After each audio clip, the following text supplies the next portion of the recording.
LoveLine. LoveLine is meant for an adult audience. LoveLine may contain sexually oriented content. Listener discretion is advised. This is LoveLine. LoveLine. With Adam Carolla and Dr. Drew. Makeup on.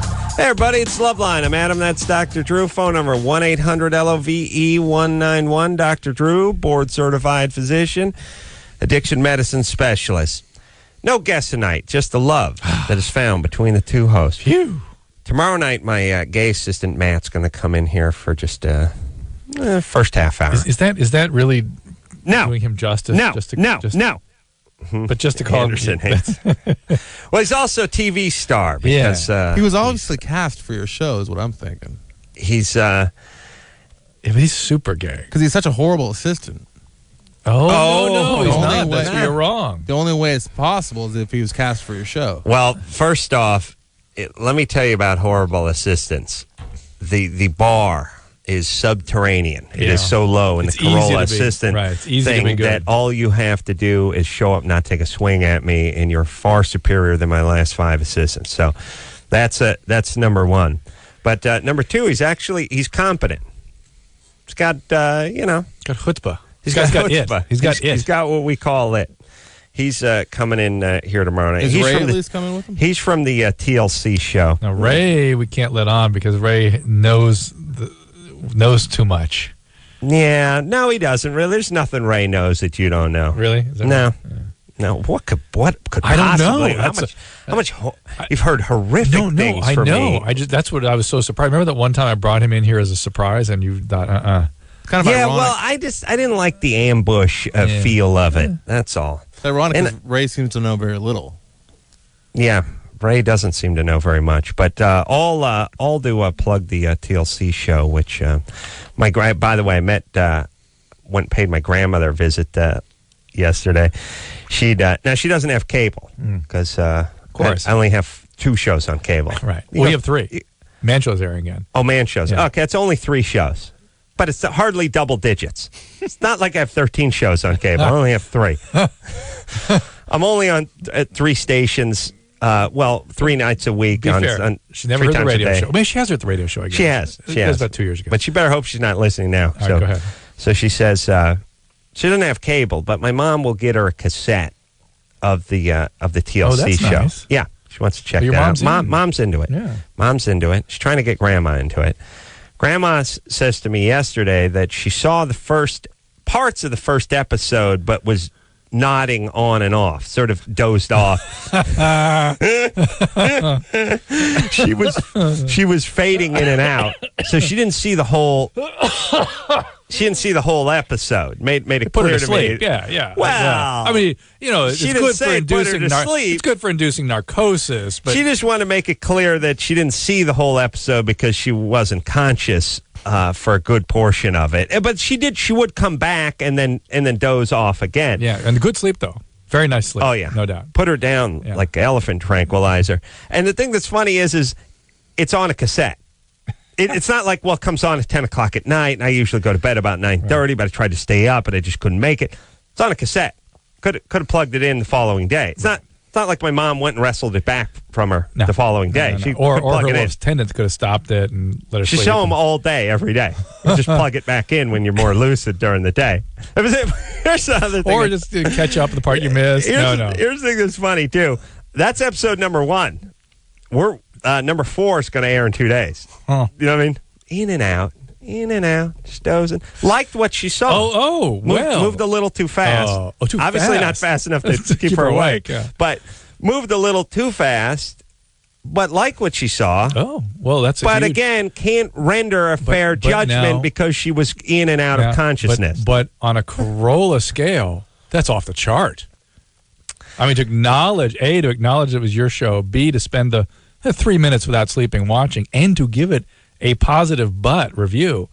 That's, positive, but my too God. fast. But again, but here's what it was. Here's what it was. Breathtaking. Yeah, but you know what it's like? It was like had a good batting average, but didn't have enough times at bat to actually have it go down as a year's. Oh, I see. A season. Her thing was like she'll the parts I liked. I saw the stuff I saw moved a little fast, but I liked it. But I didn't see enough to really render a full decision. I see. So it really wasn't a positive. In and out. In and out. I like that part. Couldn't just fall asleep. Got to come back and then go back down again.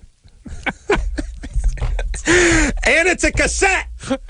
It's a cassette. It's a cassette, and her TV's at the foot of her bed, sitting on top of the VCR. It's not like my grandmother gets up at 6 a.m. and she's over at the firing range, and then it's off to the YWCA, and then it's off to do some base jumping over at Monument Valley. She's 94. But she's at home. She sits at home all goddamn day, does not leave the house. But she does not disappoint. No, she does not disappoint. She is never disappointed, and this does not disappoint. Even more creative and advanced. I'll tell you, follow through this time. Yeah, really rich, robust, in and out, in your face, fading in and out. Oh my goodness. Yeah. All right. Well, yeah. I hand your mom. Mom got the tape. I showed up at 3 in the afternoon on a Saturday to discuss. Could have thrown it and thing at 2, and no, not going to do that. No. In and out. Not sure. Jury's still out. You know what I mean? All right. That's the first one. She'll never get. Oh. Listen, if we're on it's going to take you 4 or 5 weeks to get through the first episode. Yeah. How are you beyond that? You're a woman of advanced age. Well, you're not going to make it. She's announcing that just so you'll get disappointed. Not going to make it. Krista? Yeah. Yeah, I'm here. Yeah. The thing that's great about my family is I don't bring stuff up. Like, I don't go, hey, what you think? I just, nothing. Everything's cool. No problems. So disappointing to bring it up. Yeah, well, I never would. But if I'd be like crushing. But I'll sit and then they'll bring it up. Why don't you bring it up sometime just to see? Just so you play a different role in it. Just go, what'd you think? I'm so excited about it. You still get the in and out. But it'd be interesting just if you take a different tack just to see what it does to them. I might try that. Just be interesting. I still think of fading in and out. Oh, of course you'll get some version of the same thing, but you may get something more intense. We got to put you down all the way. I was laughing like when you write a bad review of a movie or TV show, you say it's a snoozer. Put me to sleep. Put this reviewer under. Yeah. In and out. Krista? Yeah, I'm here. One more time. No cable. Cassette. Cassette. Could have watched it the next day. Cassette. Yeah. Okay, well, could have watched it too that day. Not like my mom came over at 10:30 at night, dropped it off, and said, I'll be needing it at dawn. It's just floating around. Doesn't need it back. Okay. Yeah. Does not disappoint. Does not disappoint. Nobody disappoints. That's what you have to learn. Well, Corollas have cornered that market. Oh, my God. My God. Krista, what's going on there? Hey, I've been going out with the same guy who's the same age as me. I'm 27, for 3 years. And he is just kind of immature. Kind of fights with my daughter, who is 6. What do you mean he fights? What does that mean? He fights with your daughter? Okay, say we're laying all in the bed. I'm in the middle. She's on my left. He's on my right. And we're waking up, and she says, Mommy, hold on to me. She wants some attention. And I'm in Brian's arms. And then he's still holding on tightly as she knows that I'm going to, cuddle with her. And so he doesn't want to let go, and he knows he needs to let go. Just silly things like that. And he just kind of always wants the attention. So it's always kind of a full of, So, I don't trust a cuddler. But at the same time, what's that? What size bed do you have? What? What size? What size? Well, yeah. It's a queen size. Oh, 3 of you on a queen. Yeah. No, she has her own bed next to mine, but she likes to crawl in there. She's 6 years old. You can't get her. You can't get her your own room at 6 years of age. Well, and you live in a 1-bedroom. But she does. What's this guy? Whoa! She has her own room. Yeah. Why isn't she? I'm not weird. I'm not a Michael Jackson case, okay? Why isn't she in her own room? She is. She gets up in the morning and crawls in. Said she's in the bed next to her. Yeah, she has her own bed next to mine. And she has one in her own room? No. Why doesn't she have her bed? And, hey, listen. We tried that. It's not working yet. Krista, that is bad parenting. It is. You understand? When do you start that? How right old? away. Well, it's right away. 6 months. 6 months. Yeah, a year. And they just stay in there. Yes. Teaching them, first of all, it doesn't give them the chance to individuate and to be able to master their own environment. And every time you cave into her needs to sort of be next to you and stuff, you're giving her the message that she can't handle it on her own. This is a very, very poor parenting style. Right. Not to say that you can't be around your kids, you can't let them in once in a while. You need to require her, teach her to build her own competency, her own independence. I think that's what my grandma was doing for me. I feel like that's what she wanted me to do. And symbolically put my bed. You need to make a little ritual out of taking that bed out of your room and giving her own room, her own place. And the boyfriend, I don't want to let him off the hook. His behavior is reprehensible too. But both of them are doing the same damn thing. You're taking care of them both like they're infants, and neither of them are infants. Wow. And you need to set limits with them, or of course you're feeling like you're torn apart. You're treating them like they're 8 months old. They're not. They're competent individuals whom you don't have to be responsible for every second of. Getting cathartic, buddy. Krista? Yeah. What's your boyfriend do for a living? Probably doesn't even work. He's an engineer. He's a civil engineer. Civil engineer. Yeah. Is there another name for that? No, that's civil engineer. No, I'm wondering what euphemistically that's called. No, I mean, if you're going to be a civil engineer, you have to have a degree in engineering, right? He's from Waterloo. All right. Waterloo, Iowa or France? No, Waterloo, Belgium? University in Canada. Yeah. Canada. Wow. Mm-hmm. All right. Well, listen. Everybody needs to grow up in that house. All right. It's time. Everybody has their own space. Their own. You're not responsible for each other's feelings 24/7. Yeah. I always get the heebie-jeebies when I hear about those clingy guys. Yeah. But she's doing the same demanding thing with the guy that she's doing with the daughter. Yeah. She's creating these clingy, poorly boundaried relationships. I would venture to say that most guys are not set up to have relationships or to behave correctly in a relationship. There's shortcomings. Young guys. Well, even old guys. Hey, here's sort of what I think about guys. I think guys need to be sort of trained. I know it sounds trite. No, you were listening. There's a guy named Lionel Tiger who's a biological anthropologist, and his point has been... Lionel Tiger? Lionel Tiger.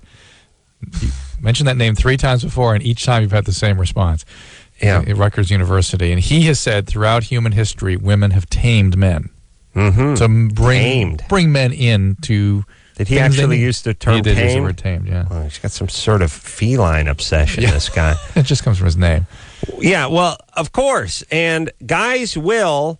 I mean, if you told most guys, look, if you want to keep your old girlfriend and have sex with her, when she was cool with it, and you didn't want to, you just wanted to work and then come home, be kind of left alone, and you want to just, you wanted to masturbate while I danced around naked and then go see one of your old girlfriends again. And it was cool. Whatever, it's cool. That's whatever. If you did that, guys would start sort of spinning out. Drifting in that direction.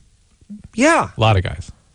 All guys? Most guys. Most straight guys, unfortunately. Yeah. But I would say a fair percentage of guys need to be sort of brought in, taught the rules, and then there's a sort of military quality to it, which is, look, you're a little out of control. You weren't such a good student in high school. We're going to bring you in. You got to get up at this time. You got to make your bed. We got to do some training. And don't worry, you'll be happier. Right. You're going to fight. You're going to struggle. It's like at the beginning. Dog crapping on the carpet. Yeah, it's really no different than a dog. In that a dog is probably happier when he has guidelines and rules and things like that. And when you just give them run of the house, they end up chewing on themselves, which is their form of masturbation. You know what I'm saying? Euphemism for that.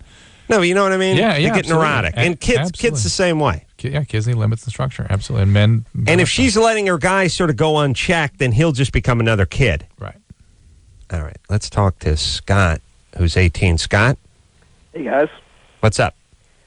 All right. I got with this hot girl at my work the past 2 nights, which is all fine and good. But she's engaged. Where do you work? I work at a movie theater. What'd she do? She's my supervisor there. How old is she? Ooh. She's 18 as well. Why is she engaged at 18? Yeah, that's a good question. She's engaged to this 19-year-old guy. I don't know a lot about him. You guys sell goobers and Raisinets over there? Just Raisinets. Okay. Well, come on. I can't talk to you. He's screwing with me. Hold on a second. Are you serious? Just Raisinets? Just Raisinets. Oh. Okay, listen. I've had an ass full of this world. I just have. I've had an ass full of thick crust pizza. I've had an ass full of pepperoni thick crust pizza. I've had an ass full of trail mix. I've had an ass full of Sunny D. I've had an ass full of Raisinets. I've had an ass full of Fiesta mix. I've had an ass full of all the stuff that people pass off on is good, and they suck. Yes. I really believe as a smart person I'm being punished from a culinary standpoint. I realize that. I realize that there's piles of trail mix. Does anyone really like trail mix? I mean, here's the thing about trail mix. You could pull out the smoked almonds and the peanuts, or you could pull out the M&Ms and go, I'd rather have this. Yes, that's true. I don't need it cut with the sunflower seeds and the little mini pretzels and stuff. Just give me the good part of the stuff. The straight cocaine. I don't need it stepped on with the baby laxative. And the seems like I'm going to order 10 pizzas, 5 pepperoni, 5 cheese. No sausage and onion, no olive, no mushroom. What kind of society are we living in now? Here's the deal, everybody. Raisinets are okay. Barely. Not great, just okay. They'll do in a pinch. Hey, if you're good and stoned, you'll eat some Raisinets. Goobers are peanuts that have chocolate on them and are far superior. Far superior. Far superior. Oh, by the way, an even superior product is a chocolate-covered almond, but instead they give us candy-coated almonds. They're awful. They crack what your is teeth. That? Oh, they're pink. They look like white. the Easter Bunny crapped them out. I'm just saying, here's what I'd like to do. I would like to just go, look, I'm taking a vote on this stuff. I have a sneaky suspicion that nobody likes Fiesta Mix, and we just get it. Yeah. Nobody likes Trail Mix. We just get it. And let me say this, too, while I'm at it. The people that have to argue with you with everything about when you're trying to make a point, yes. These are the people that won't let these ideas ever get off the ground. I just would like to say, look, I don't think anyone likes trail mix. I think they like some of the components of trail mix. They'd rather have a handful of smoked almonds. They'd rather have than a handful of bark and carob balls and sunflower seeds and raw almonds. And I don't even know. My mouth doesn't know what to make of it. It was something cool in the 70s, and it just stuck around. It is a snacking equivalent of the booze catch tray at a bar. Yeah. A bunch of stuff. We made margaritas. We made Tom Collins. We made everything. There's some red wine. We just dump it all into your mouth. See if you can figure it out. No, I don't want that. Here's what I'm saying. People argue with you, though. They're like, I like trail. I know. Shut up. Well, here's the problem. Stop arguing. People are a little bit robotic. Yes, and things that they've never really thought of and have sort of enjoyed in some way. I know. They'll defend. I know, and they defend it. Here's the defend. They're 33,000 feet, thirsty and hungry, and right. Southwest hands you some crap. I like the Fiesta. Yeah. Oh, shut up! You're an imbecile.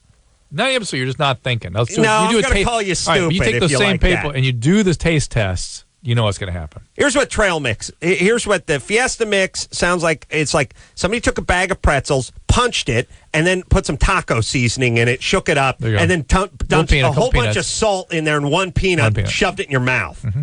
And some checks. Sucks. But here's what I'm saying. First off, here's the person I want to punch in the stomach. When you're complaining about something, you're like, what do we need the stickers on the tomatoes for? What do we need that sticker on there? Well, that's the way they used it. Okay. But I'm just saying, how did we get along all those years without the sticker? Well, they put the sticker on there. Oh, okay. And then, about your third go round, the person's like, the sticker's edible. They make the glue. Oh. The glue's out. And at a certain point, you're like, hold on a second. Do you work for the goddamn Tomato Growers Commission? Are you part of some tomato growers lobby or something? They're like, no. Then shut up! I'm with you. Shut the F up! Stop arguing with me. Why, arguing just to argue. Right. No for no's sake. Okay, so let me ask you this. You want more stickers on the tomato? Just cover it with stickers. Don't we cover it with stickers, you effing retard? What? You have some vested interest in tomatoes and stickers? Your dad runs a decal factory, or he makes the water-based adhesive that is used to affix the sticker to the... What do you got? Then shut up. So that's the first thing. Stop arguing. Yeah. The sticker on the tomato is a nuisance. Let's get rid of it. Please stop arguing. Trail mix sucks. Thick crust pizza. Oh, yeah. And here's the other one, too. Somebody drops off 5 thick crust pizzas from Domino's, and you're like, this stuff sucks. It's doughy. This is what kids like. Just big piles of carbs, just bready carbs. And they're like, well, Gino's East in Chicago. Yeah. How come we're not there? We're not at Gino's East in Chicago. Right. Well, they make an exquisite thick crust. I know, but that's not. That's the only one. Yeah. Yes, that is good. Yes. That one. Okay, I grant you that. I grant you that. What is that gene where people have to point out? I know. Well, it's the same one that gets. We're not at Gino's East. It's the this one is not that thick crust that lets the a-holes get by with this crap. Oh my God, that's the gene. I just have to keep yelling. I just get violently angry. Like, just shut up and stop defending this crap. This thick crust sucks.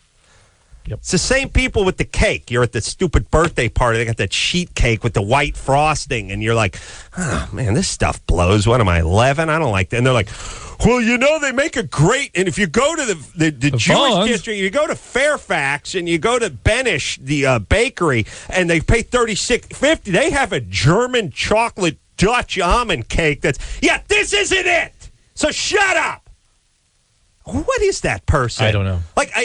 They don't think but I understand lots that of people, there's good cake out there. Yes, I understand. Are those the Red Sox fans? Oh my God, the same guy. It's just, that's the other thing. I don't know why that's brought this one up too, but I was just yapping about this today. I don't like the helmets being covered with the pine tar, it obscures. The guy plays for the Angels, and the whole. My kids were looking at it, going, "Why do they do this?" Weird. Right. But here's my point. This guy again. I'm like, look, I don't like the pine tar smeared all over the top of the helmet. You can't even see what team they're on. They reach up. Use the team. They use the pine tar so they can hang. No ass, Sherlock. I know what pine tar is used for. I'm not complaining about that. And what is the part where you just play the contrarian every effing time? Here's the deal, everybody. Sunny D tastes like ass compared to orange juice. Mountain Dew tastes like ass compared to ass, even, actually. Thick crust pizza is not as good as thin crust pizza. Right. Pepperoni, not as good as sausage and onion. And Raisinets, nowhere near as good as Goobers. Yeah. That's it. But we live in a life filled with Fiesta Mix and Raisinets and thick crust pizza. And if you're smart, you just get pounded. Because everything's made for stupid people. Well, it's not even smart. Aware. Aware. You're alive if you're awake. And I just realized, we have a choice, everybody. Let's not do it. Don't buy any. They're not giving you the people. choice. Stop buying trail mix and stop buying the Raisinets and stop arguing with me.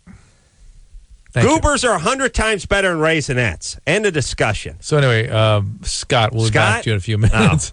We'll be back to you in a while. But thanks for triggering that tirade, buddy. The reason they have, because I realize that 60% of the crap I put in my mouth I don't even like. I'm just stuck on an airplane, or I'm a slave to the vending machine up the street, up the hall here, which doesn't have the peanut M&Ms. It just has the regular ones. Doesn't have that anymore. Get rid of M&Ms.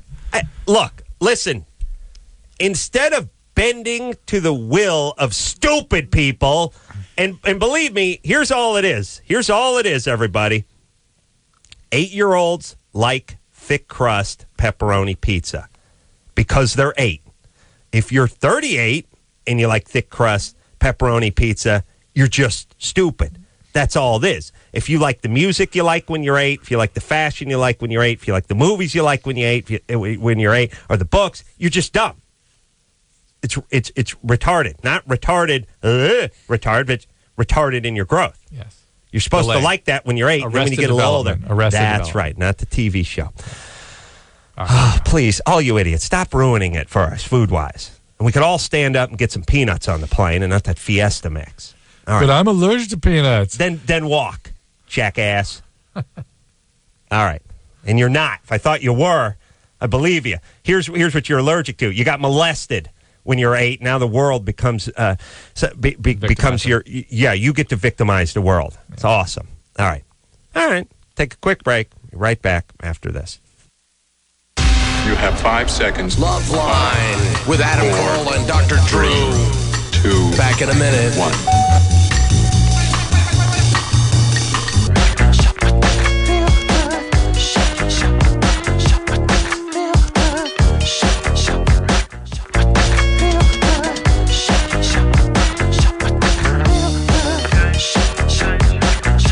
Yeah, buddy. everybody. It's LoveLine. I'm Adam. That's Dr. Drew. Phone number 1-800-LOVE-191er. All right, where were we? We'll talk to Scott. Let's finish with Scott and his theater. Raisinets. Theater. No goobers, but Raisinets. We'll get past that now. It's because Raisinets is a good name and Goobers is a horrible name, and that's why people have Raisinets and we just not call them Goobers. chocolate-covered peanuts. Well, they don't even call them Raisinets anymore. What do they call them? They're just sun-made raisins, chocolate-covered. Oh, well, that's chocolate-covered raisins. It's riding on the tail, the coattails of Raisinets. But there's still something called Raisinets. Just not at his theater. Okay. Anyway, what's up there? So you've hooked up with this girl that's 19 and is engaged. Why is she engaged so young? You don't know? She said she thought she couldn't get anyone better. You guys have bogus. those candy almonds or the chocolate almonds? I don't think we have almonds. It's Wisconsin. We could not do business. But they have mayonnaise-covered French fries, though. It's like you go in there in Wisconsin, you get a casserole. What do you want? You want the individual size or the family size casserole? You want the tuna and the macaroni, or just macaroni and mayo casserole? Cheese melted on, simulated cheese melted on top. I could really say, I bet they would serve casseroles. Scott, we went to Wisconsin. We got a casserole, right? Well, the wild casserole was the University of Iowa. Oh, Iowa, right? Yeah. Scott. Yeah. All right. Do you guys serve casseroles at the movie theater? No, we do not. Okay. All right. So she's chaotic. Are you? So. Are you what? How is she chaotic? Well, the fact that she would carry on like this when she's engaged to somebody else. Yeah, that's a very, now women are known to have sort of a final fling before they get married. It's sort of a common thing. It's a bogus quality. There is a definite bogus. I agree. Yes, absolutely. I don't know if it's Scott doesn't care, or he's bogus, or he doesn't really have a question. Right. No, my question is, it's been great. I don't think she should be getting married to this guy. Should I try to cut it off, or what should I do? That's not a question. That's really a non-question, Scott. Yeah. What should I do? What should I do? Can I continue to be getting with her? He wants to know if he should feel bad or not. I know exactly what he's saying.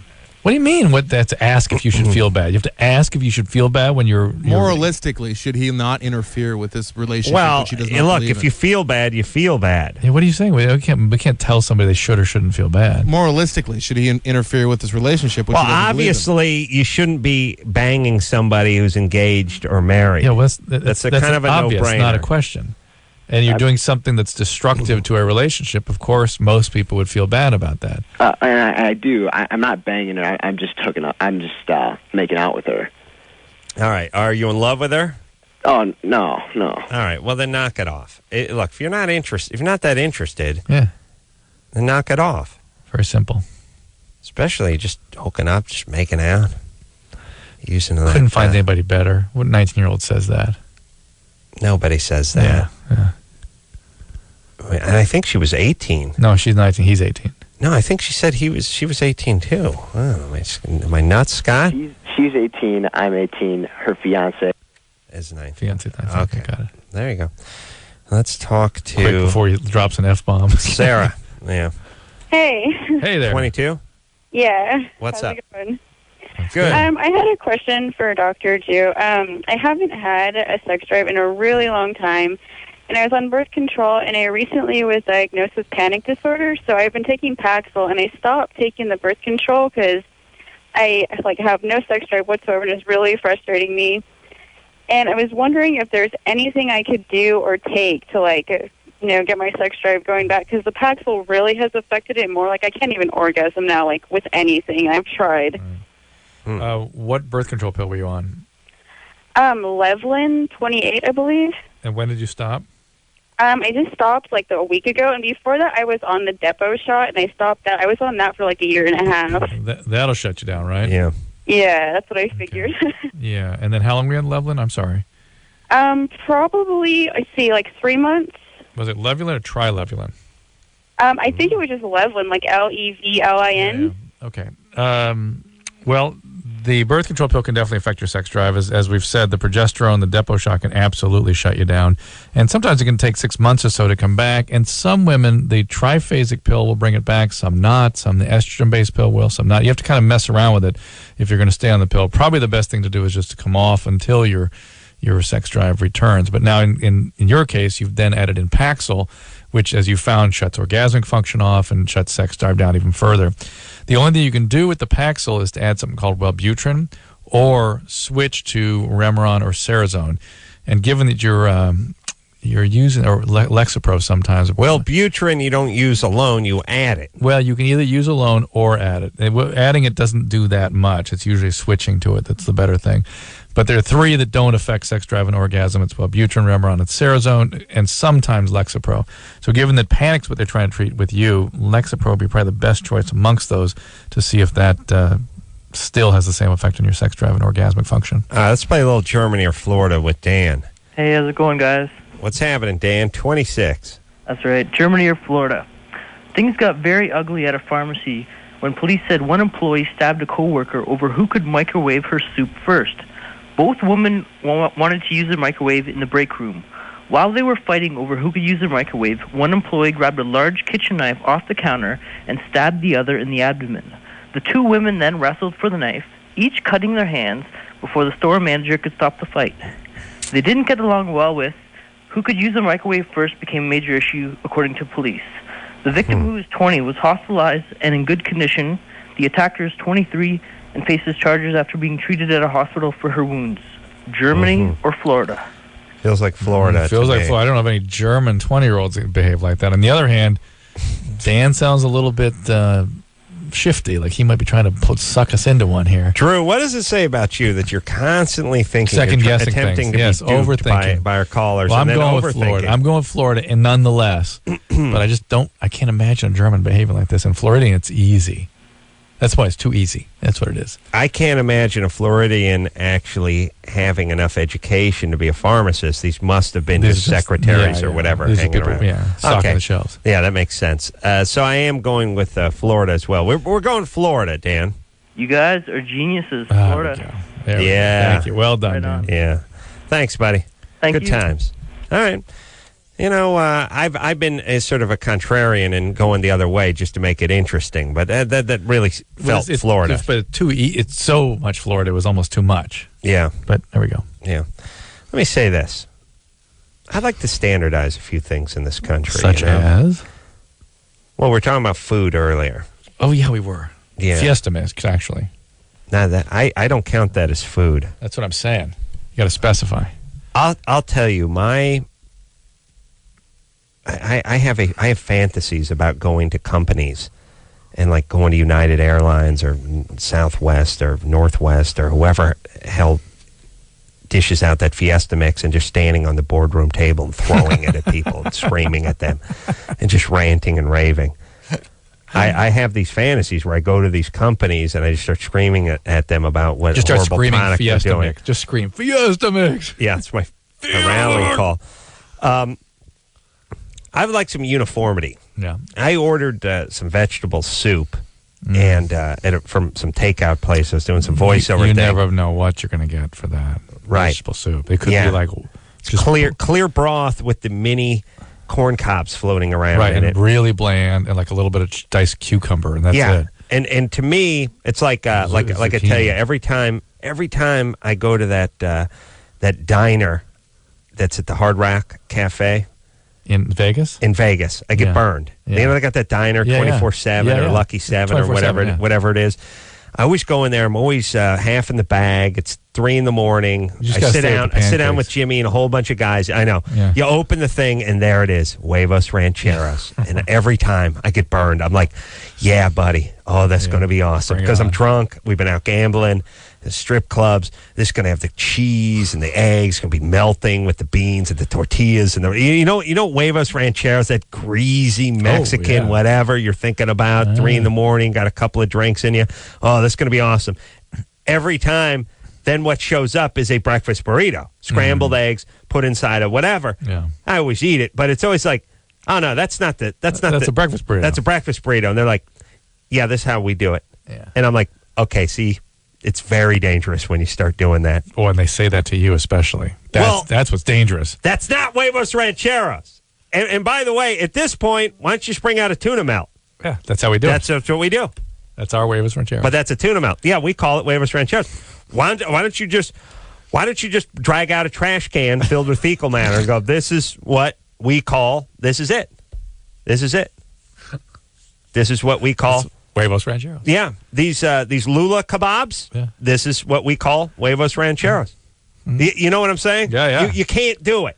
And I realize that because there's no uniformity in this town and anywhere when it comes to food, you just start getting stuff. So I'm like, I want some vegetables. So I'm picturing the red broth with the chunks of vegetables and stuff. No way. It could be gazpacho. It could be anything. Yeah, nowhere close. No. Nowhere close. It's just water. Yeah, that's water what it was. Just a couple of corns floating around. Hot broth. And then proceeded to get in the argument with the person who was the contrarian who was standing next to me. I did that. Does this look like veg? Isn't that what you picture when you think, I don't know, it's vegetables in it? Yeah, I know. But when you think vegetable soup, you don't picture clear broth with a small corn cob and pea pods floating. Well, it's okay. Listen, if you open a can of Campbell's vegetable soup, is just a corn cob in there with some clear broth? Well, my mother made soup from scratch. Okay, but surely you've seen a can of Campbell's vegetable. No, I'm telling you, my mother was very old. Okay, now I'm livid. Before I was angry about the soup. Now I want to kill you because you're arguing with me about this. Yes. Can't even go with me on the vegetable soup. Yes. Not going to go that. Never seen it. 40-year-old woman. Never seen it. Your mom made soup. Okay, doesn't mean you've ever been to the supermarket before? When you were in college, your roommate open a can? Nothing? Nope. Okay. What is that, Drew? What is that? Well, I'm just thinking about me and metal versus plastic on my teeth, and what happens when you start going at somebody when they've made a commitment. I know, but don't make the commitment to vegetable soup. But you got to realize once they've made a move, that's it. They've staked their territory. Be more flexible, everybody. It's not a game show. Here's the deal: we're not standing on a log over a tank of water with bataka bats and hockey masks on. We're trying to have some discourse here. Yeah. I'm looking for some common ground. Yeah. I'm trying to make a point. I'm not yelling at you. It's not an attack. I'm just saying, when you see, I'm actually trying to help you along. Right. Like, when you see this, you don't think of vegetable soup, do you? No. Yes, I do. Yes, I do. Yes, I. And well, then I'm in now. You've opened a can of Campbell's soup. Have you seen the Campbell's vegetable? Well, no, I have not. Know. No, I have not. Okay, see, now we got it. Now it's on. Now it's on. Yeah, but it's on your both ends. That's it. It's on. That's the point. Well, I just refuse to. I refuse to believe that a 40-year-old woman has never seen a can of Campbell's vegetable soup. Who is arguing this with you? This is the director from the TLC show. Yeah, her mom made soup from scratch, but then made me more angry because I pictured my mom sitting around smoking pot. Let me interpret the whole scene for you. She's had an ass full of you. Yes. Yes. It's over. Bloom's off the road. That's very. You know what? That is exactly what it is. That's what I realized. People are arguing just to argue because they hate me now. All right. Let's take a break. No, come on. Not on that note. Brian? Hello? 16? Yep. What's up, Brian? Smoked out and felt like you had a seizure. Well, yeah. I was actually looking on the internet today, and I saw that smoking marijuana, if you have epilepsy, can cause a minor seizure. Well, not even minor, and even without known epilepsy, it may predispose to seizure. But why? What do you have? What happened? Well, I was, smoking marijuana with a few buds, and I was just, we were sitting down, and I kind of just gazed off into the distance, daydreamed or whatever, and I saw these sparks, only for 1 or 2 seconds, and I don't know. Right. I just so he has epilepsy. No, he doesn't know that. He doesn't know that. You have seizure disorder? No, I don't have a history of epilepsy. All right, so you saw the sparks. Tell me more. So you saw the sparks, and then what happened? Could have been a seed blowing up. I've had that. Well, that was about it. I mean, that's it? Well, I kind of felt like my head was kind of rocking back and forth a little bit, but only 2 seconds, I'd say. But you're on drugs. Pot's good these days. Yeah, you get high. What that did? It may have been. Pot has hallucinogenic properties, and it might have induced a little hallucinogenic. I'm telling you, today's weed is not your dad's weed. No, not at all. It is sticky and hairy, and it's got little orange pubes growing off it. Oh, yeah. Purple pubes, and Brian, it will jack your ass up. And it may have been a seizure, Brian. It's an interesting thought, and something about you describing is consistent with what we call partial complex seizures, but I think he has lightweight syndrome. Yeah. Good. Stay away from the weed. Stop smoking Not pot for you. so much. Start drinking. All right. Or doing coke or whatever. I don't want to tell you what to do. All right, let's take a quick break. Please. Be right back after this. Hello. This is your radio. LoveLine will be right back.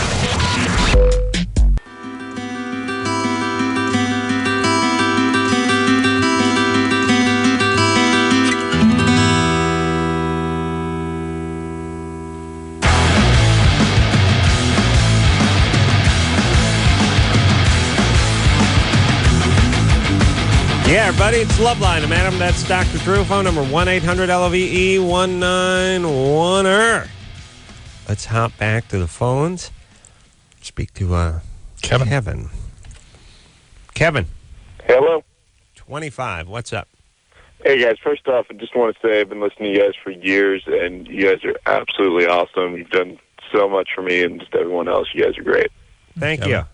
Cool. Basically, I'm a single guy out, playing the field right now, and in the past few months or so, when bring a girl home, take her into the bedroom, and, I'm ready to go. It's go time, but then, the man downstairs, he's ready to go too, but then you get through a little bit of foreplay, whatever else, go grab the condom.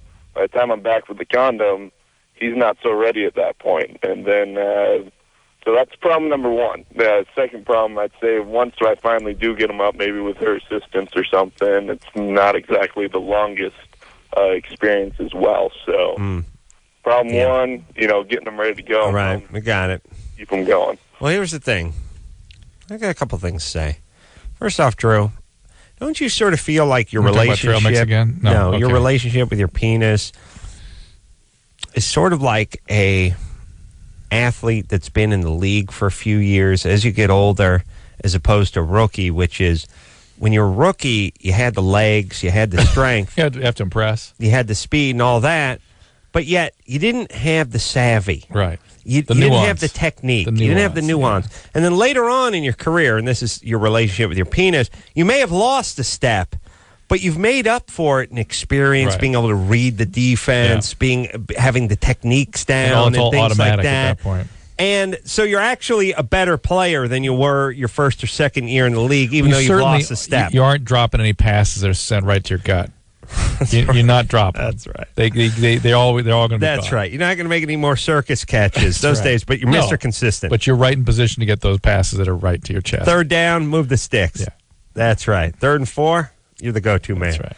Yeah, I feel like that's a relationship I've had in my penis. The technique. I've taken over the technique, but again... And then you just passed the baton on to some other guy lately. Lost a step or two. Right. Now I'm riding the pine. Yeah, I'm just saying. I'm just playing the specialty team. I'm just kickoff returns all I'm playing. Yeah, it's somebody else's penis now. Right. All right, but Kevin, let me talk to Kevin. And he goes too quick. Well, I got a definite vibe on Kevin.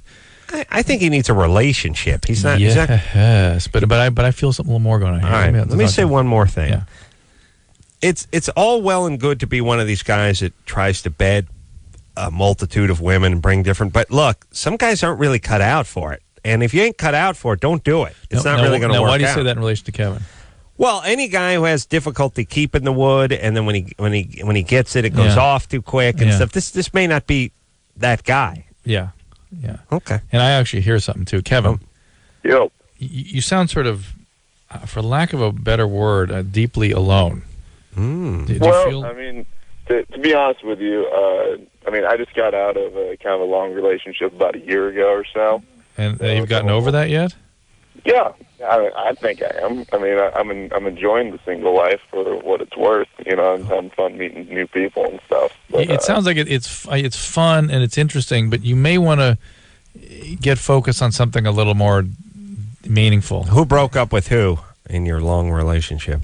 Well, it was like a college romance, and she broke up with him. Okay. I was the one who officially ended it, just because it's just because she was banging his buddy. No, please, come on. All right.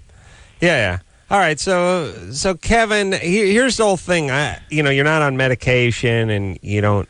I get the definite vibe that he likes people, he likes them, but he is really alone. And when he goes into battle feeling so disconnected, it's all just not syncing up. Right. And so why don't you focus on getting a relationship going and don't focus on smacking down with a bunch of women. That 20 minutes Yeah, ago. I know. That's what I said. I said yes when you said that. But he sounds really, deeper than I think he realizes. He feels empty and alone, and you gotta kind of deal with that. Well, here's the thing, too. People should pay us, or even just Drew, because, I'm literally a millionaire. Yeah. So I just pay Drew just to call, and you just call, and we just give you a sentence. And the sentence is, I'm happy, and I'm fulfilled. And one could be, I'm sad, I'm morose, or whatever. We have a couple sentences. You just read them to Drew, and Drew will tell you. Whether you're lonely, or whether you're sad, or whether you're empty, or whether you've been abused. Just based or on how we feel. How you make us feel? Well, you could really just count from 1 to 10. Just do a mic check. Yeah. And Drew will tell you, here's what's going on. That's true. Based on, and you'd probably be right 80% of the time. Yeah. Desi? Yeah. 16? Yeah. What's up? Well, I just got out of a relationship. It was going on for about 3 weeks, I think. Mm-hmm. A little more than that, maybe a month. And he took my virginity. Mm-hmm. He took it. Stole it. Stole the virginity, yeah. So he breaks up with me, and we were having sex, constantly. But he breaks up with me, and then he starts dating one of my best friends. All right, hold on. Because we got to take a break, but this is good. We'll get you back on your honey. Sure. We'll take a quick break. We'll be right back with Desi after this. LoveLine will be right back. LoveLine will be right back.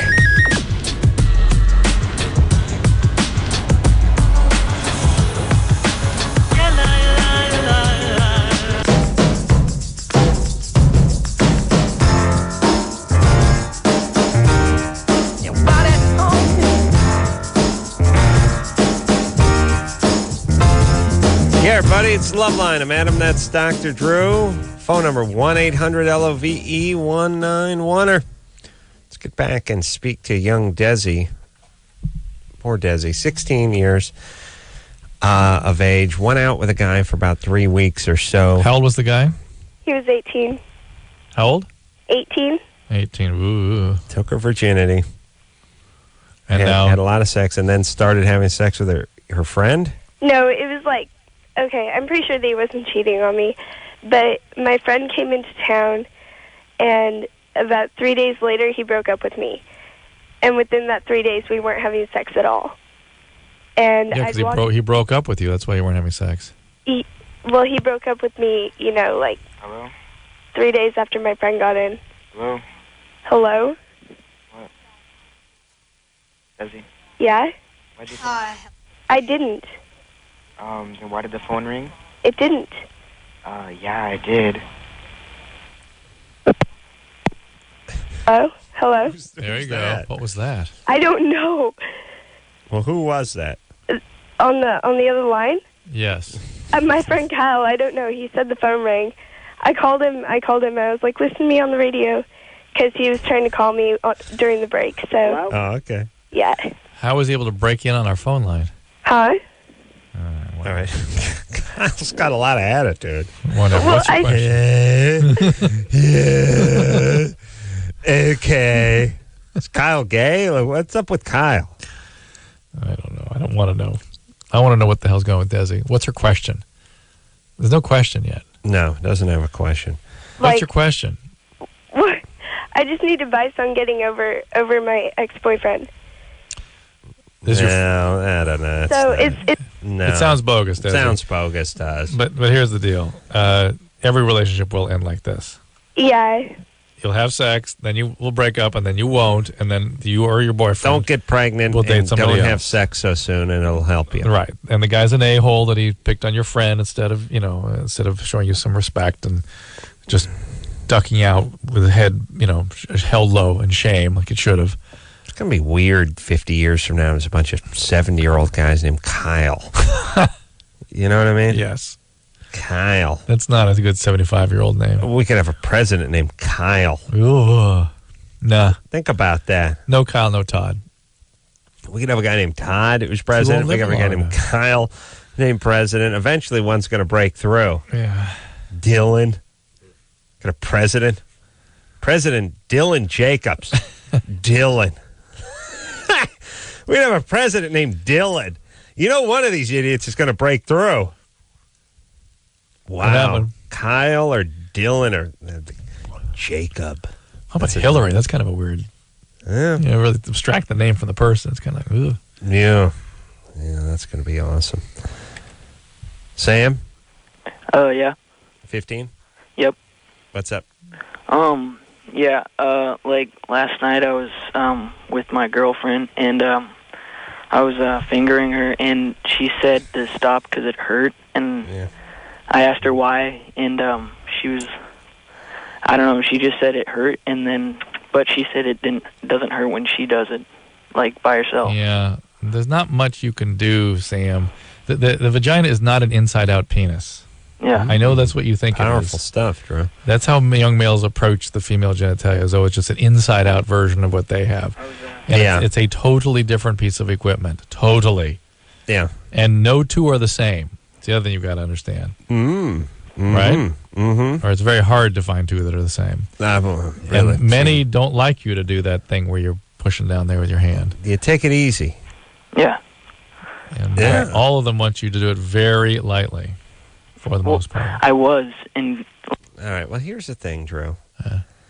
It's sort of like, I'm trying to think, but it's in a way.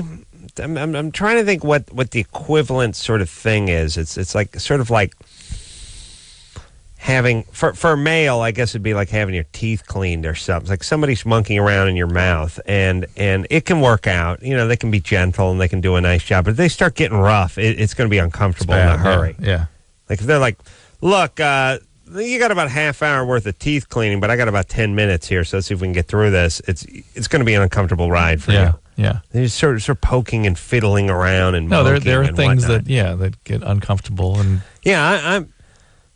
I'm just saying. I think most 15-year-olds, most guys under the age of 25, maybe 25, are just a little too sort of too anxious for it, rambunctious. Well, they're anxious also for it to be like them.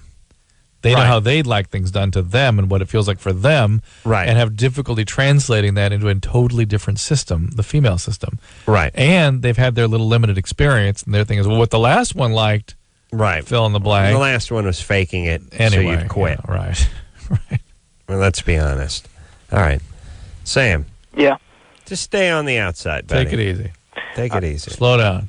All right. All right. All right, thank you. All right. Satisfied customer. Yeah, he's going to go forward. Yeah. Here's the other problem, too. Guys are going to get exposed to more and more porn. Porn is not a realistic depiction of how that works. Those chicks are coked up. Right. They've been shot up with Novocaine. Or whatever. Yeah.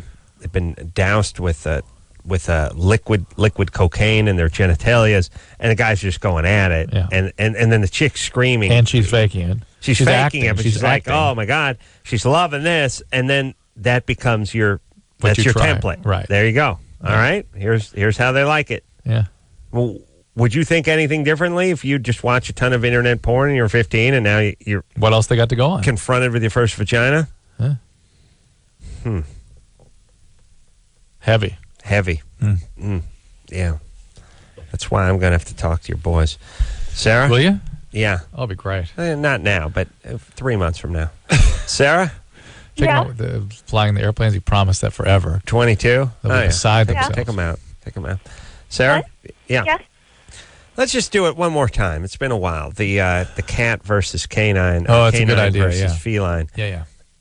Which is, women need to be treated sexually like you treat a cat, and men need to be treated sexually, or would like to be treated sexually as you treat a dog. Not just any dog. Big old lab. Yeah. Yeah, not Paris Hilton's. No, not a Lhasa Apso or something. Crazy rats these people drag around with them everywhere in little baskets like idiots. No, And it's, by the way, that's just one more thing that they take that they sort of foist on society. Like, I have to now contend with your dog. Narcissistic bitch. Like, well, leave the goddamn dog at home. I got to comment on it. I have to pet it. I have to love it too. You know what I mean? Oh yeah. At the airport, in the plane, this weird thing. Like, I have to be into the crap you're into. Yeah. And by the way, that Chihuahua, I'd like to back over that thing. Horrible. They're horrible animals.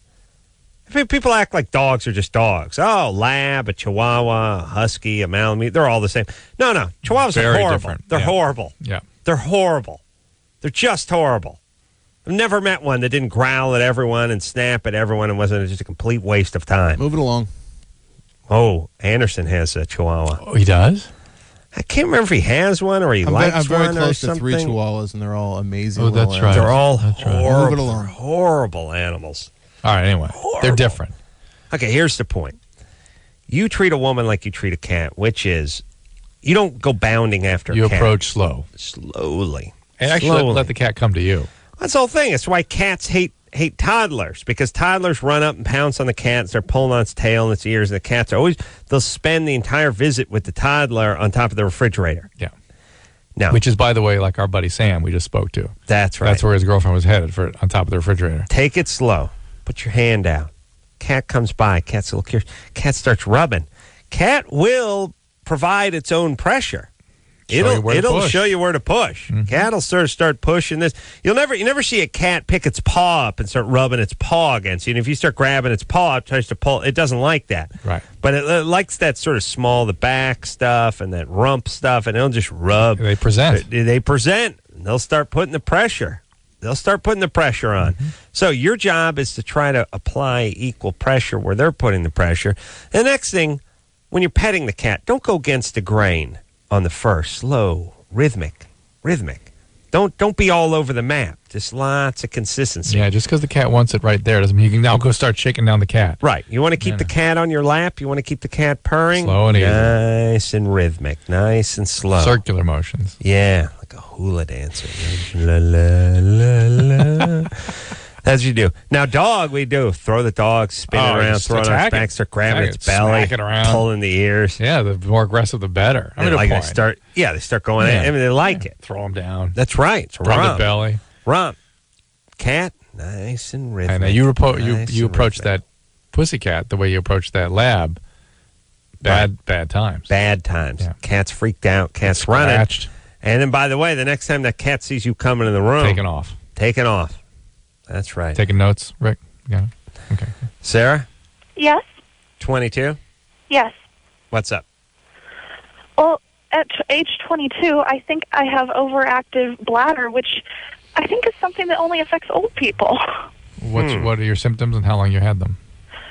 Well, it started popping up shortly after I graduated high school, so I was about 18. Mm-hmm. At first, it was only occasional, like right when I was coming home. All of a sudden, one moment I wouldn't have to urinate at all. The very next moment, I would have to urinate very, very, very badly to a point that I wet my pants at age 18 of that time a couple times. And it's just... When you lost your urine, did you empty your entire bladder, like a whole bunch came out, or just a little bit? Just a little bit. And this happened only twice? Oh, no, this happened occasionally. How about in the middle of the night? Did you get up in the middle of the night to pee? I sleepwalk. So you sleepwalk. All right. So we've got all these. I do. Yeah. Well, Sarah, you got all you don't this. know whether you get up in the middle of the night and urinate or not. Yeah. No, Sarah, these are awesome. All these crazy anxiety symptoms and stuff. Mm-hmm. So overactive bladder is, yes, really overactive bladder is a neurogenic bladder, and that's not what you have. This is an anxiety symptom for you. Huh. Really? I think I have that. I've been doing a lot of whizzing. It keeps getting worse, and now at this point, it's several times during the day. Well, here's how we know it's not overactive bladder, because you're not getting up 3 times a night to urinate. Well, really? Doesn't everyone? How many whizzes does the average guy take during the day? I mean, it depends on how much coffee you drink or soda or whatever. It's 3-4 times a day, I imagine. Yeah. All right. Well, she says it's like 2-3 times a day. Yeah, now. But she has to go suddenly, and she's afraid she's going to lose. But all that urgency and all that stuff is, obviously you've had your analyses done, right? Well, I went to I go to the Planned Parenthood. Okay, Planned Parenthood is not adequate for this. Not at all. Well, I go for my yearly checkup so I can stay on birth control. I don't have health insurance. Planned Parenthood is not adequate for these symptoms you're having. You need. They ran a urinary. Just get lost. Just go back to Planned Parenthood. Dr. Drew is trying to explain to you why Planned Parenthood isn't a good facility. And she was just repeating, I go to Planned Parenthood, I go to Planned Parenthood. But what is the part where a medical physician is explaining to you some protocol and you're steamrolling them? Every patient, every day. How about you That's the way it works. Let him finish his goddamn sentence. Yeah. Maybe he possesses some knowledge. Some training. The other thing, people really confuse knowledge and experience and training. They're thinking like, well, I looked it up on the internet, and therefore that's everything you know now I know. Right. No. When you've seen these symptoms 1,000 times in 1,000 different contexts, it makes for a different understanding of these kinds of symptoms. And here's the deal. You need to see a urologist to begin with to make sure there's not a urological problem, which I doubt there is, and then I would certainly recommend a psychiatrist because the sleepwalking, the anxiety, the urgency, all that stuff really adds up to something of a psychiatric nature. I'm dumbfounded by the amount of people we say, no, just listen here. Yes, I know, Planned Parenthood, but what you know, that's anxiety stuff. But here's the thing. I didn't kick open your front door while you were watching the Desperate Housewives and try to lay some crazy ideology out on you. Start reading the Watchtower to you while you're trying to watch Desperate Housewives. You called a radio show to speak to a physician about a specific problem you were having. You don't want to listen? No. You don't want to let him say his piece? No? You're going to steamroll him? No. You're going to filibuster every time he wants to talk to you about something? You're just going to... The other thing is in addition to that confusion about experience, training, and knowledge, don't believe, because as a physician, you can smell stuff walking in the room. You know exactly what's going on. You don't have to hear every detail about what's happened since these symptoms began or since you were born or whatever. You know what's going on. Just you can put the piece together very, very quickly, and people don't buy that. You don't understand. It's me. There's something. You got to listen. I got to tell you every detail. No. There's also a facet of this where the person is like, well, look, there's more to this Planned Parenthood story than you know because I went there and then I went back. Fine. Let the physician finish saying what he's saying, and then you can alert him to this fact. You don't have to shove it up his ass while he's spitting out stuff. All right.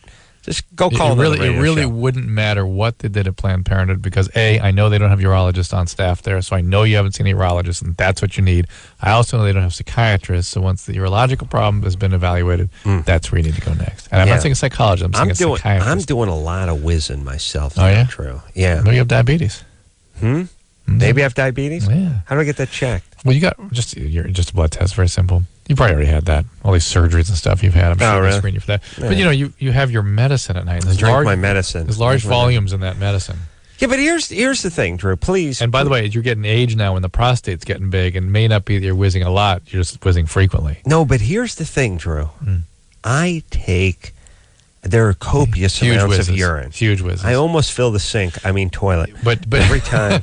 But you know what? Whiz. Again, the volume I bet that's coming out is less than it used to be because the prostate kind of shrinks down around the urethra. No, I understand your hypotheses, but to me, it's sort of how long I'm standing where I'm standing, and there's a fair amount coming out. I take a good one. I take a good one before I go to bed at night.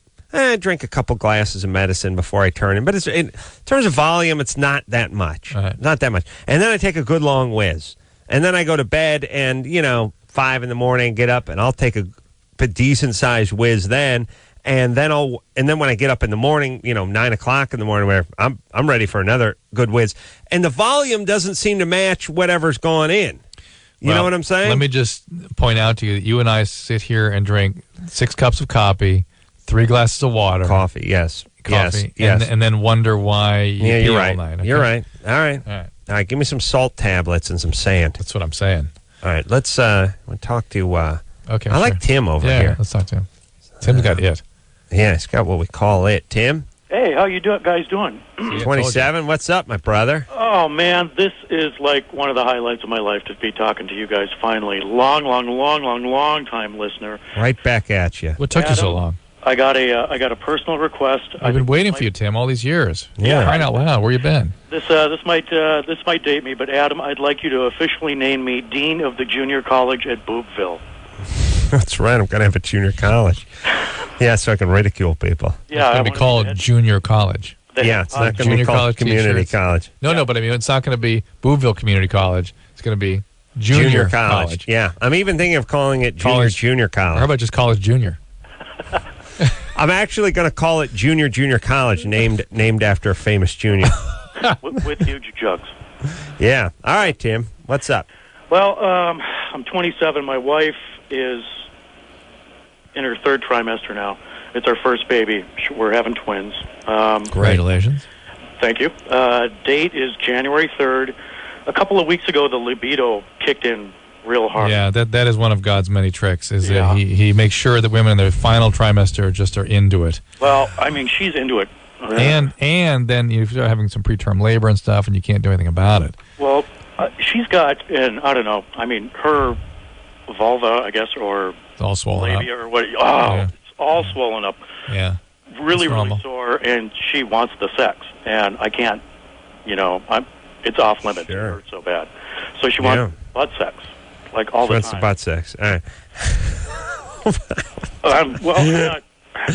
Adam, I'm like you. I'm not anti-butt sex, but I'm not pro-butt sex either. Have you tried it? You've done it with her? Yeah. For the last 2 weeks, it's all I've done, and it's just not, It's not doing it for you. Is it doing it for her? Yeah, she digs it. All right. Well, you may have to take one for the team. Well, how about oral sex? That's too swollen down there? I can do the oral as long as I stay towards the north end of the business. Well, that's where the action is. So. Right, exactly. But, Drew, she's tried sitz baths. I'm ready to pull out Bactine or cocoa butter, anything I can do. Is there anything swelling down there? Well, have you talked to a gynecologist or obstetrician? I mean, they should. This is not an uncommon thing. Well, I haven't talked to him. She has. Last time she got seen was swollen vaginas. Have you talked about? Well, I'm worried that she has a. Listen, she. It's actually not a trivial issue. If she actually has a vaginal infection, usually the swelling is not associated with irritation.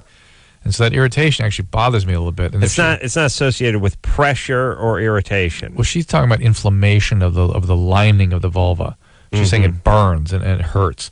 And that the swelling is usually not associated with that, at least not in my experience. And that at least triggers the possibility of this being a vaginitis, which actually could threaten the pregnancy. Really? Yeah. So this is actually not a trivial thing to have looked into. You got to check it out. And there, I'm sure the doctor has a few tricks. There are anti-inflammatory creams and stuff that he could give you. Yeah. Or she could give you. Yeah. I would be scared that anal would induce labor. I would too. That's another thing. You need to discuss it with the doctor. It seems highly stimulating. Dropping out while you're packing fudge. Oh, my God. What a mess. I'll tell you, you'd have to throw that comforter away. Every time. You couldn't flip that mattress fast enough. Oh, no. That'd be this whole room be destroyed. Oh, yeah. You'd have to tent the place off. Meconium. Light off one of those anal foggers. Holiday makes them. They're not just roaches and ants. Think of the fluids. Amniotic fluid, meconium, feces, water-soluble lube. Semen, lube. KY, Astroglide. Placenta, possibly snot rocket or two, depending on how he reacted. And then some vomit. There you go. Yeah. It's quite a mix. Wow. All right. God bless Tim, by the way, trooper. Yeah. Oh, listen, you'll find out. Yeah, I just, you gotta protect hanging with your wife. That whole part, though, where it's like, look, I'm not really into the anal, but, your wish is my command. And that's what I'm saying, ladies. You hear Tim? Not his bag, but he's willing to accommodate. And men aim to please. Yeah. Well, here's the thing. We don't look at ourselves as compromised if we do something sexually that isn't exactly what we want to be doing that second. Yeah. You know what I'm saying? Yeah. Why is it, you ask a woman to do something she doesn't want to do. Oh, that's rape. Yeah, but they've been married for 23 years. I don't care. It's rape. Well, he just had that hip surgery, so he wanted her to get on. He wanted her to get on him, and no. How dare you? It's rape. Nothing short of rape. Really? Can't just please the guy. That's what we do. Sexual coercion. That's all we do. That's all we do, ladies. Stuff we don't want to do. That's what we do. Tim could be the poster child for all that. Yeah. Got to get him in here. Taking it for the team.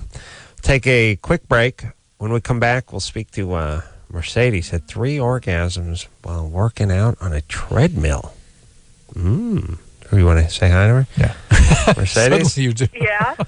Well, Drew knows the multi-orgasmic sound. He knows the voice of the possessor of the multi-orgasm, which is you, Mercedes. Hello. What do you think, Drew? Nothing? We'll see. Okay. Thumbs up. Doesn't fit for me yet. Mercedes? Yes. Okay, What let me explain. I was on the treadmill, and it was really weird. Like at first, I thought it was just like my muscles relaxing. Hold on a second. Drew, not speaking to you. Drew, we'll see. We're gonna find out Drew what this knows the is. tone of the This multi-orgasmic chick, is gonna and be this like is a, not it's it. gonna be like a. You know what this is gonna be? It's gonna be like an antihistamine or something that made her do this, like a medication. Really? Yeah. All right. Well, hang on, Mercedes. We're going to take a quick break. We'll be right back after this. LoveLine with Adam Carolla and Dr. Drew. The phone number's 1-800-LOVE-191. We'll be right back.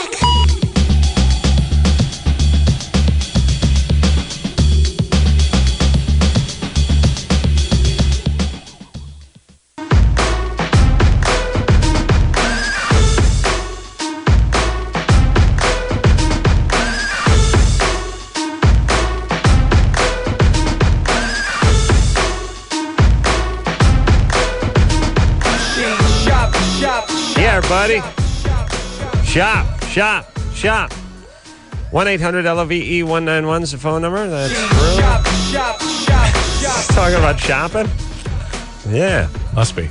Madam, and when we left off, we're speaking to Mercedes. Mercedes is 24 and was on a treadmill and had 3 orgasms the other day. Yes, Mercedes? Okay, let me explain it a little bit better. I'm assuming that they were because of the feeling that I got was more intense that I've ever had than if I were to have one like in bed or whatever. Have you had orgasms otherwise? Yes, I have. And the reason why I say that this is more intense is because it felt good, but it was like at the same time I'm like, oh my gosh, what is going on? Because I'm just power walking on a treadmill. So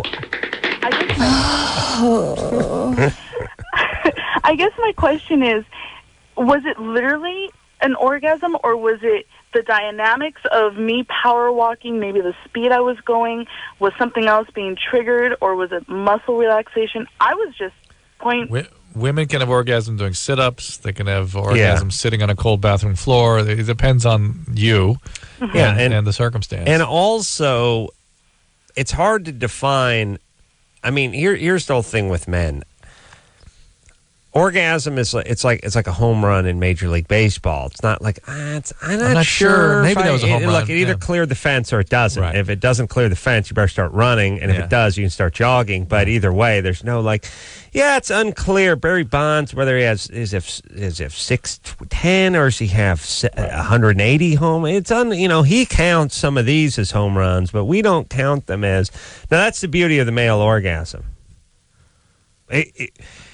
If you wanted to, and this is one of the things I'm going to talk to your sons about, you could tally them, and you would have an exact number at the end of your lifetime. Oh, you want to keep as a male.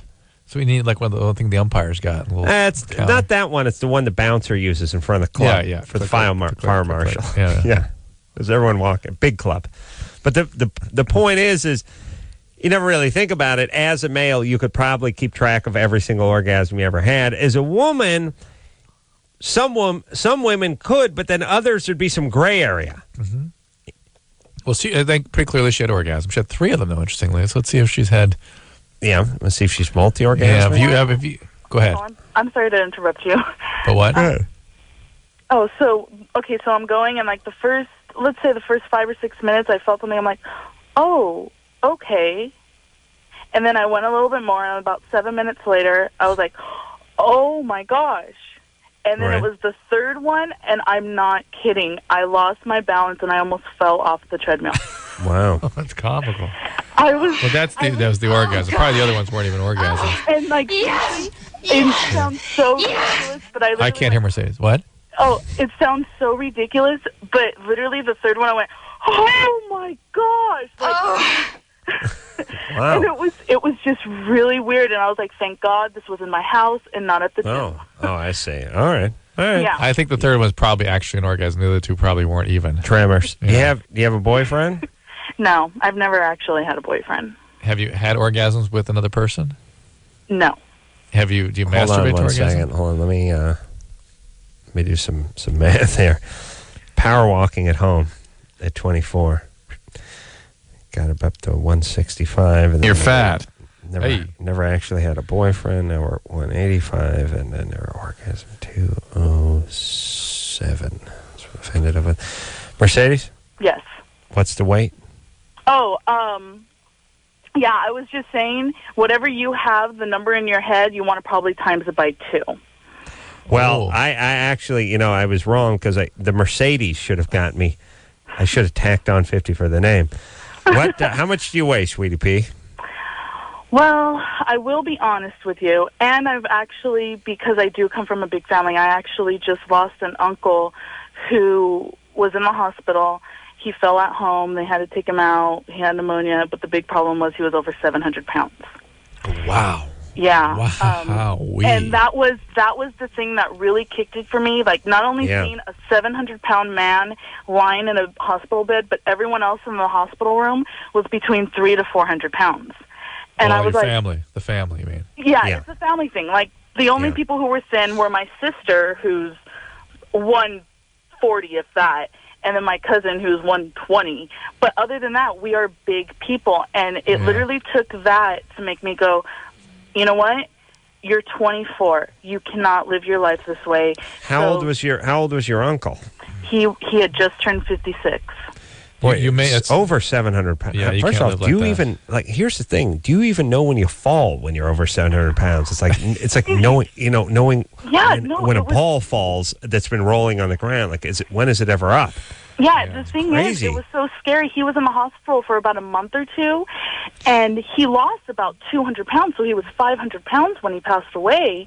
Yeah. But Was he at 700 pounds? Was he able to stand up and move around? not really.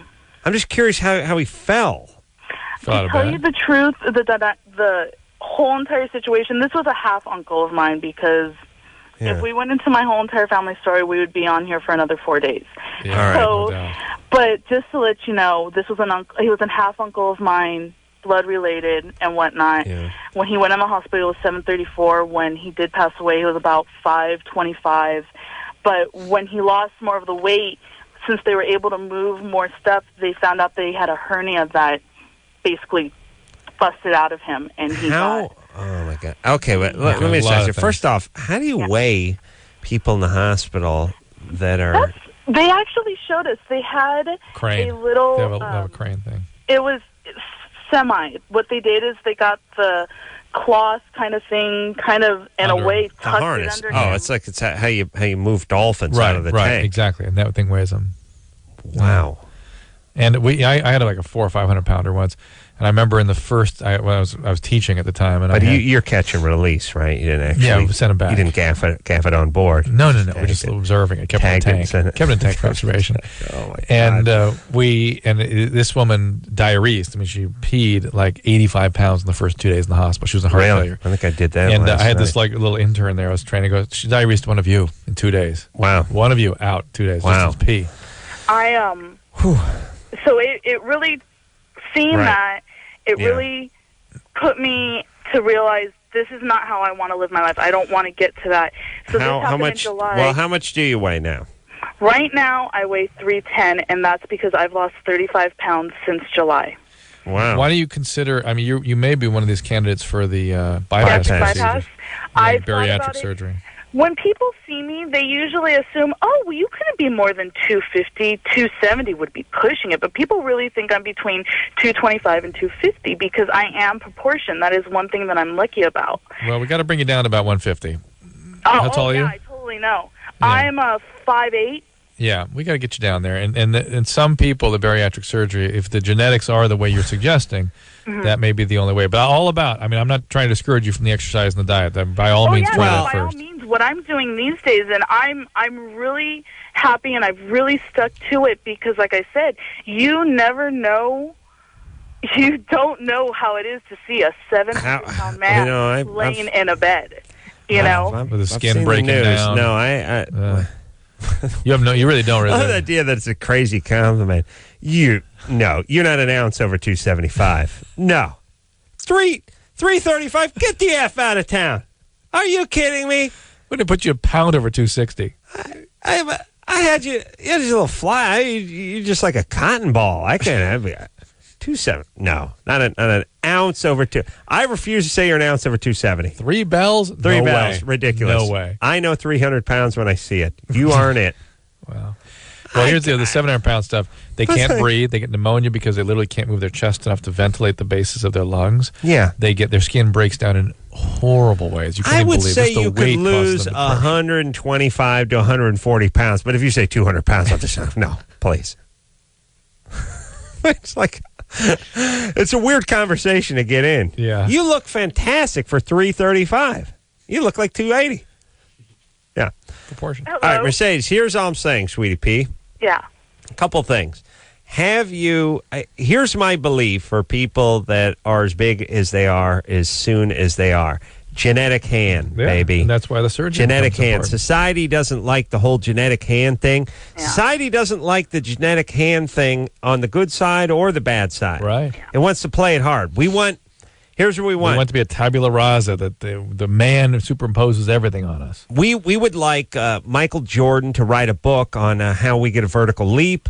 We would like Claudia Schiffer to give us her beauty secrets. So we can all be that. And we'd like to punish for being a slob. The reality is Claudia Schiffer's Claudia Schiffer. You're you. You could never be her, and she could never be you. Exactly. There is not a Cinnabon big enough and an airport large enough for her to be you. It's impossible. Not at 24, not at 54.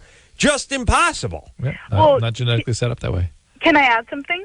Yes. My fittest that I ever was, I was in 5th and 6th grade, and I was doing both softball and dance about 4 to 6 times a week. Right. And at that time, I was still about the same height, and I was a size 14, 16, because I was like pure muscle. Right. And so, like how much did you weigh? Let's say probably 175, 185. Right. But the point is in the 5th grade, you weighed 180. Yeah. Okay, that's twice. That's nice. You like a strong safety to junior college to weigh somewhere what you weighed in the 5th grade. Yeah. Yeah. You know what I mean? It's twice in all 5th grade. That's a genetic situation. Yeah, like I said, if you would have seen my family, you would be like, "Oh my God." No, that's what I'm saying. That's what I'm saying. Get the surgery. Yeah, or whatever. The interesting thing. All right, that's enough. Get the surgery. Look, everybody, I'm tired of it. I'm tired of people asking other people how they got this way and how they got that way. I mean, I marvel at the human body. The guy with the biggest, nicest calves I know is a guy named Tony we work with. Always has big knots for calves. And you watch professional football players, professional tennis players, and professional whatever players. None of them have the calves that Tony has, and Tony doesn't do anything. Right. Now, people want to ask Tony where he got these beautiful calves, and the answer is his dad. Yeah. Look at professional tennis players. Professional tennis players' legs don't really look any different than any other guy you know is not fat, does a little jogging. Right. For the most part. Yes, I agree. Unless he has that genetic predisposition.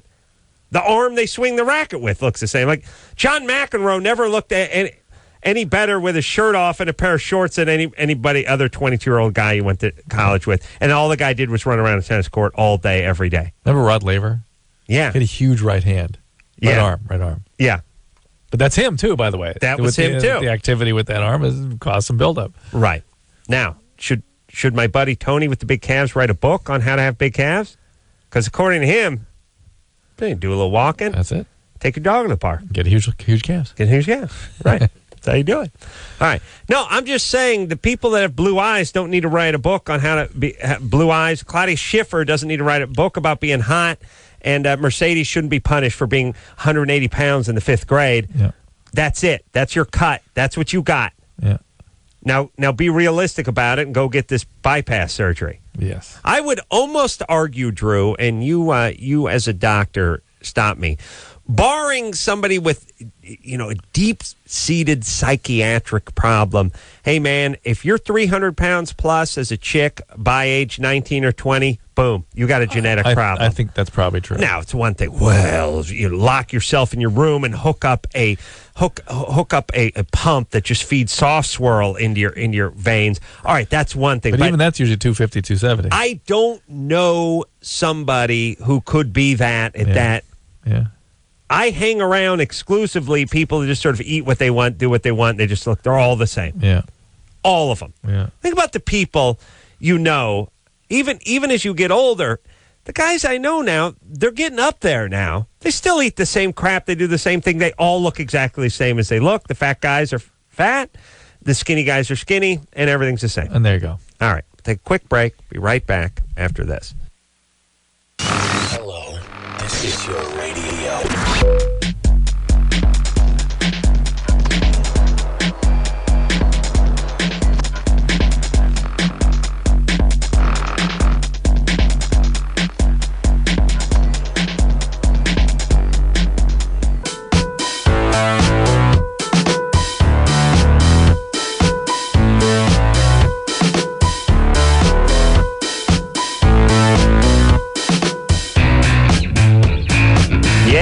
LoveLine, baby dolls. I'm Adam. That's Dr. Drew. Phone 1-800-LOVE-191.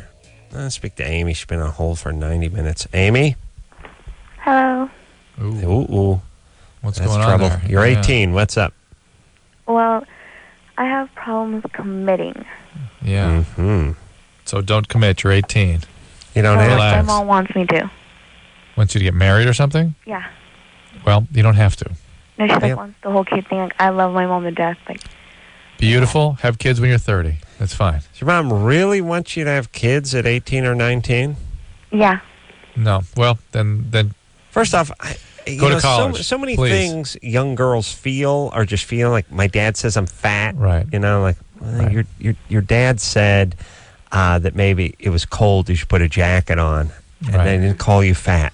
Or your dad said that mini skirt's too tight on you. Put a dress on. He didn't say you're fat. You just heard that. Right. I wonder. Does your mother physically just tell you, "Hey, you're 18. You got to start having kids for me"? Yeah. No, I don't believe that. Well, even if she does, why would you listen to that crap? Excuse me? Well, even if she is saying that, why would you listen to it? Because I love her. I know you love her, but she's got retarded ideas. Where's your dad? Away. Oh. All right. Do you have a boyfriend? No. Have you ever had a boyfriend? Yeah, like tons of times. Tons of times. All right. And could you imagine being married to any of those idiots? I can, the shortest relationship I've had is 5 hours. Shortest relationship. I didn't ask that. I said, can you imagine being married to one of those JOs? The shortest relationship I've had is 5 hours. It's Carol Channing telling her shortest relationship. Okay, Amy. Yeah. This sounds like a disaster. First off, go to college. What's going on with you? Go to college. What are you doing? Are you working? I work at a store in the mall. But you sound smart. Why aren't you going to school? Well, it's not. I wanted to, but my mom was like. Yeah, but you're not. Your life isn't run by your mom. Is your mom from Korea or something? Is she some effed up culture? Where's she from? She's from Colombia. We're Mormon. Yeah. Yeah. Okay. All right. So there's a cultural thing going on. I don't know. Just I wanted to be a psychiatrist. So she told me, no, that you're gonna go nowhere, and so I want kids. And Amy, please go follow your dreams. Being a psychiatrist would be great for you, and you can have kids too. Just move out of the house. Yeah, move out of the house. You are not responsible for your mother's life. Yes, you love your mom. Yes, you want her to be happy. Keep an eye on that. But in the meantime, you're responsible for your life. You've got your smart girl. You got some great ideas. There we go. Bring it on. Let me tell you. Look, everybody, here's what you need to do. Stand back, take an objective look at your parents, as I've done many times in my own life. size them up, not just based on the car they're driving or the house they live in, but have they been what you would deem successful? And part of that is the house they're living in and the car they're driving. Happy, successful relationships, successful relationships with their children, successful in business, work, their own relationship, friends. How many friends do they have? Stand back and take a look at your parents. Then decide, do you want to go down that road? Do you want to emulate them? Or, as the case is for the Ace Man, do you want to pull a 180? You do the exact opposite. And then you think to yourself, or do you want to incorporate things and do something of your own? Yeah, you treat it like a gin rummy hand. Grab a few of the good cards they have and discard. For me, it'd be almost the entire deck. But you think to yourself, what would Dad do given this situation or opportunity? And then you think, all right, I'll do the opposite. And that's how you work it. Now, if your parents are successful and they're happy and they're adjusted and their kids love them and they're together and they live in a nice house and drive a nice car and everyone has a good job, then feel free to be exactly like them. But if they're living in a crappy apartment and you don't know where Dad is and they're collecting disability out in Indio, maybe it's time to not have that person be your compass for life.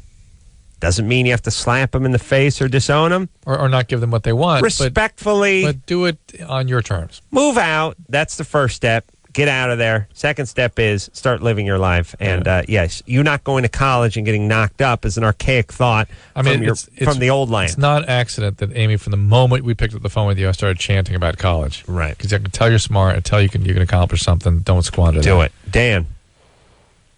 19? Hey. Yes, I am. What's up? Just about an hour or so ago, I ejaculated, and as I was, it's got 15 minutes on me. Huge burning sensation, and I kind of, it felt as if, and I actually felt a little granule, like a granule of sand or something, came out. Do you have you had new sexual contacts at all? I am in a committed relationship right now, but I mean, we both got tested, and I don't know, he not the type of guy to cheat around on me. So. Yes. Oh, it's he. It could have just been a piece of corn. What? That's happened to me. Oh, okay. Yeah, Dan, you can have caraway seed. Something that just passed through the semen track. can get kind of chunky and hard, believe it or not. It can irritate things on the way out. It doesn't have to mean there's an infection, but when would you move a granule? You know what I mean? You can have granules from your kidney that settle in your bladder, but they usually still don't come out during ejaculation. They come out when you're peeing. What would is it possible you had some sort of kidney stone that got caught up in your urethra and it got pushed through with the semen? Stones, there are prostate stones. There are. But he's too young for that. I mean, it's probably just normal inflammation of sort of semen production, but you got to look into STD because that's also a sign of an STD. Quick break. Michael. Yeah.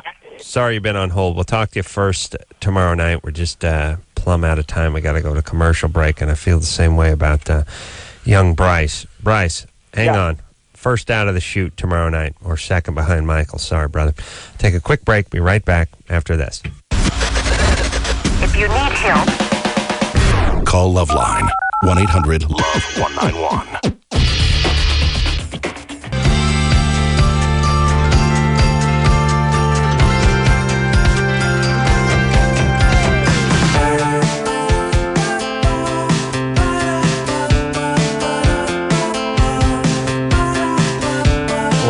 The show, y'all. Thanks for hanging in tonight. And until next time, this is Adam Carolla for Dr. Drew saying mahalo.